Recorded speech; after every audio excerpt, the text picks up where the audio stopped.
So both palms turn up and they start to lower down towards the quad as left foot comes into a T-step. Those two beautiful peacocks, wild birds on either side of us, we're going to grasp the wild bird's tail, following my right hand around.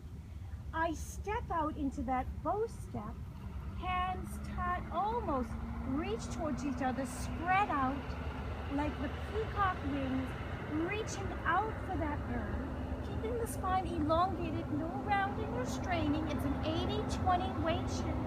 And then rock back, foot lifts up and we roll back and go again for that wild bird's tail. Weight shift back, it's a double weight shift as my left foot turns forward. And I rotate over towards my right shoulder. Left foot, right foot in T-step.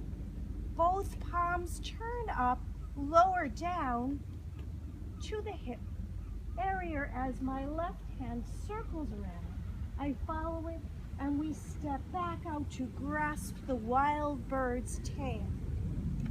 Weight shift 80-20, rock back, hands just do a little circle and come back around for a second try. And then it's dark. We hold the lantern. Left hand resting on the left side. We extend the spine forward, never rounding, never get the shoulders up. We always are at ease and relaxed. And as we hold the lantern, or single whip, actually, we come over towards the left side. My right foot turns forward. Left hand comes down. And beautiful waving hands like white puffy clouds. Left hand waves first as it draws my right foot in to a almost closed door.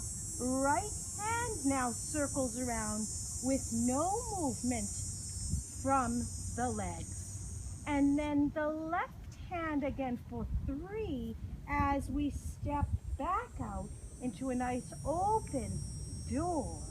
And finally, one more waving hand, those beautiful white puffy clouds that we see out there, for 4. And then we hold the lantern again. My left hand, palms, fingers facing down, thumb underneath my fingers. We reach out. I have a little step out that happens, these mini extensions. The spine is elongated. If you're here, you're here. Wherever you're supposed to be, the spine is elongated and lengthened. And then we follow that lantern across again as we hold that lantern. And